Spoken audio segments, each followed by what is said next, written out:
Alors je dis bonsoir à tous mes frères et sœurs et amis en Christ. Et donc voilà, ce soir je viens vous rendre témoignage, encore une fois, de ce que Dieu peut donner dans une vie. Quand on se soumet à l'esprit en fait. Quand on a décidé de réellement écouter la voix de Dieu et puis de lui faire confiance. Je vais vous donner une expérience que j'ai faite il n'y a pas très longtemps dans les choses de Dieu. Voilà, de octobre jusqu'à fin décembre, j'ai travaillé 3 mois sans arrêter. Et c'est vrai que ben, je travaillais dans un travail où je faisais vraiment des très grosses heures. Et donc c'est vrai que j'allais beaucoup moins à la réunion. J'ai resté, je sais plus d'un mois et demi sans aller à la réunion. Et là, ben, j'ai senti ma foi diminuer. J'ai senti ma communion avec le Seigneur disparaître. Et là, j'étais rendue à un point où ben, je ressentais plus la présence de Dieu. Plus du tout. Et je disais, Seigneur, ben, comment ça se fait que je ressens plus ta présence? Pourtant, je veux ressentir ta présence. Mais Seigneur, eh ben, j'arrive pas à la ressentir, cette présence. C'est compliqué, Seigneur. Pourquoi je ressens plus ça dans mon cœur?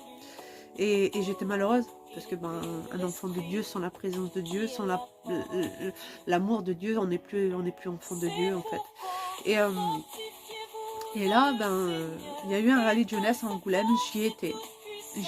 Puis le premier, un rallye de jeunesse, donc c'est 2 réunions.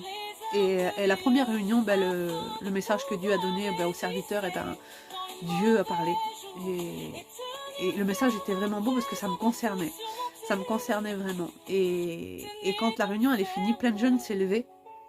Et plein de jeunes ont été devant. Et puis voilà, les serviteurs ont prié pour eux. Et en fait, les serviteurs disaient que ceux qui ne se levaient pas, donc ben, ces personnes-là devaient ben, prier pour ces jeunes qui étaient devant et qui étaient venus prier.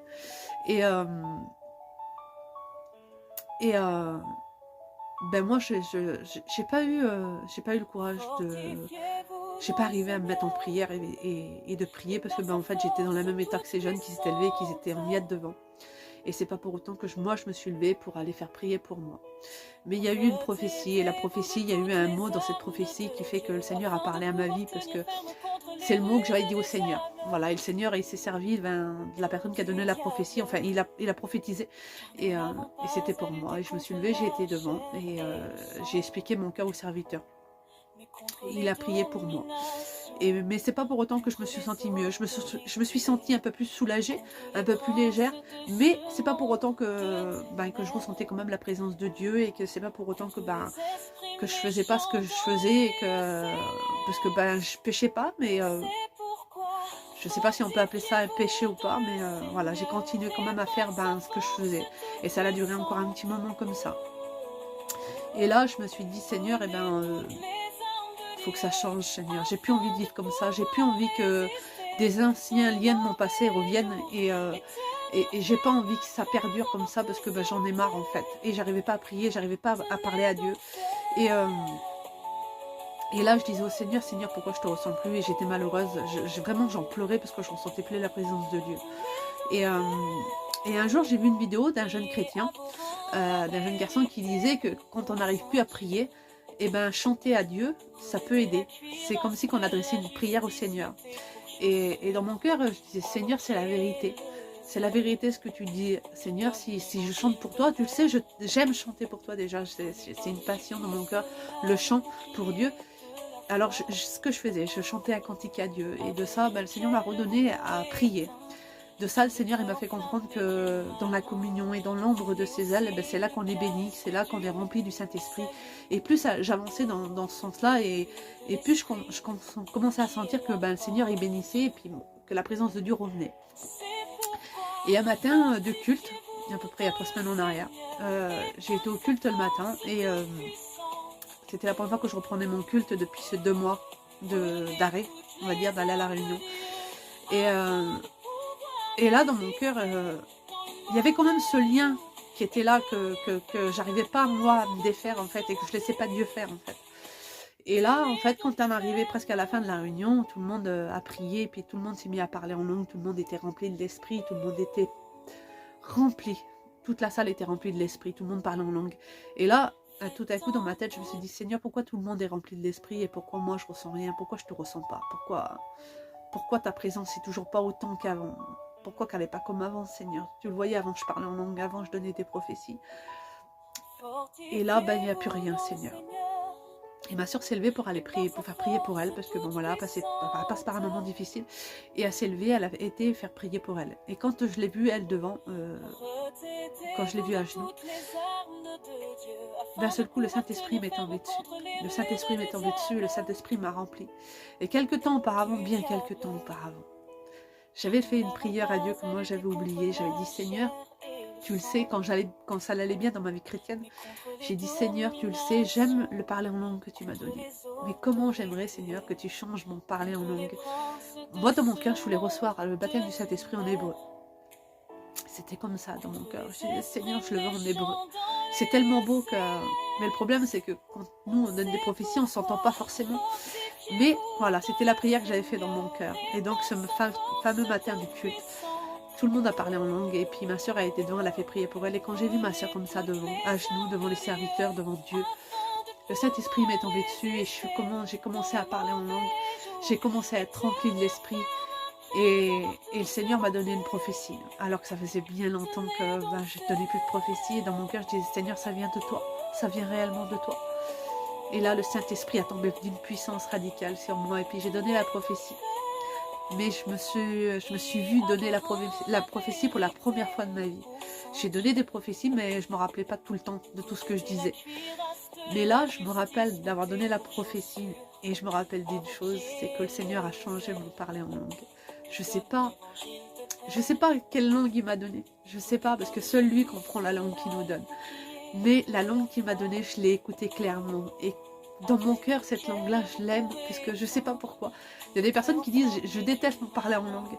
Je vous promets que moi, le Saint-Esprit, le parler en langue qu'il m'a donné, qu'il a renouvelé, qu'il a changé, je l'adore de tout mon cœur. Et je remercie le Seigneur de tout mon cœur, parce que la prière que j'avais, il atterrait, je ne sais pas si on dit ça comme ça, enfin, que j'avais demandé à Dieu, il l'a réalisé. J'avais demandé de changer mon parler en langue, j'avais demandé de me le donner en hébreu. Alors je ne sais pas s'il l'a donné en hébreu, mais il me l'a redonné, et il m'a renouvelé, et puis il m'a redonné des forces. Il m'a redonné l'amour que j'avais pour lui, il m'a redonné l'envie de travailler pour lui, de chanter pour lui, de témoigner pour lui, de refaire des vidéos sur ma chaîne pour lui. Quand le Seigneur, il dit, je vous renouvellerai, je vous redonnerai des forces, c'est vrai, le Seigneur, il nous redonne des forces. Si aujourd'hui on est abattu, si on demande sincèrement à Dieu, demain le Seigneur nous aura renouvelé et on sera totalement une nouvelle personne. L'amour de Dieu, elle est incomparable, elle est incomprenable, parce que malgré qu'on a des défauts, malgré qu'on a des choses qui n'est pas à la gloire de Dieu, parce qu'on ne sera jamais parfait, ça sera toute une vie de renoncement, parce qu'il faut renoncer à des choses, frères et sœurs en Christ et amis. Il faut vraiment renoncer à des choses pour que le Seigneur il nous remplisse. Si nous, on fait un sacrifice de notre chair, si nous, on fait des renoncements dans notre vie pour lui, qui serviront spécialement à lui, Dieu nous donnera ce que notre cœur désire pour le servir à lui. Mais comme j'ai pu dire sur certaines vidéos auparavant, il ne faut pas faire une demande à Dieu pour notre bien à nous. Il faut qu'on fasse une demande à Dieu pour que ça lui serve à lui, désolé, que ça lui serve à lui et non à nous, parce que si on demande quelque chose à Dieu pour que ça nous serve à nous, ça sert à rien. Il faut demander des choses à Dieu pour que ça lui rende service à lui, pour qu'on puisse travailler pour lui. Le Seigneur m'a renouvelé de toutes ces choses là, il a changé mon parler en langue, il a exaucé une prière dans moi 2 ans en arrière, et j'ai pu constater par cette épreuve, parce que quand on perd la présence de Dieu, l'onction de Dieu, pour moi c'est une épreuve, parce que c'est un désert, et on ne sent pas toujours, non, on ne comprend toujours pas le désert, mais on devrait le comprendre mieux que ça. On devrait vraiment le comprendre mieux que ça, parce que hier matin, c'était le culte, et j'ai compris quelque chose que je vous témoignerai sur une autre vidéo, ça sera un autre témoignage. Mais dans le désert, il faut qu'on comprenne des choses. Et il ne faut pas comprendre le désert comme une épreuve, comme un châtiment de Dieu. Non, il faut qu'on comprenne ça comme une formation du Seigneur. Parce que le Seigneur, il nous emmène dans les lieux arides pour nous former, pour qu'on soit des vaillants soldats et pour voir à la haute, pour qu'on voie, qu'il voie réellement ce qu'on vaut. Si on l'aime à lui plus que toute autre chose, si on l'aime à lui plus que la terre en fait. Parce que Dieu nous dit dans sa parole, on ne peut pas aimer deux maîtres. On ne peut pas servir deux maîtres. On ne peut pas servir le monde et Dieu. C'est pas possible. Il faut qu'on choisisse, il faut qu'on fasse des renoncements. Et, et j'ai compris qu'en faisant des renoncements, ben, le Seigneur il nous renouvelle, le Seigneur il nous bénit, le Seigneur il nous remplit. Voilà, c'était mon petit mot du soir, frères et sœurs en Christ, amis, ennemis, amis, gens qui nous persécutent. Voilà, là, cette vidéo elle est pour tout le monde. Elle est pour, elle est même plus pour les gens du monde que pour les chrétiens, parce que le Seigneur il nous a appelés à témoigner de ce qu'il a fait pour nous. Dieu est amour, Dieu peut changer une vie, Dieu peut enlever des liens, Dieu peut enlever beaucoup de choses. Vous avez pu le constater sur mes vidéos précédentes. J'étais une fille qui était prise dans le monde, j'étais une fille qui était prise par des liens puissants et que seul Dieu a pu briser. Et sans lui, on n'est rien du tout, on ne vaut rien, on est capable de rien. Tout ce qu'on fait de bien, c'est grâce à lui qu'on le fait. Parce que si ça ne serait pas grâce à Dieu, nos simples capacités humaines ne nous le permettraient pas de le faire. Voilà, c'était mon petit mot du soir, frères et sœurs en Christ et amis et ennemis. Donc voilà, que la paix de Dieu soit sur vous et que Dieu vous bénisse et que Dieu vous donne les besoins que vous avez pour votre vie chrétienne, pour servir Dieu du mieux que possible. Que Dieu vous bénisse.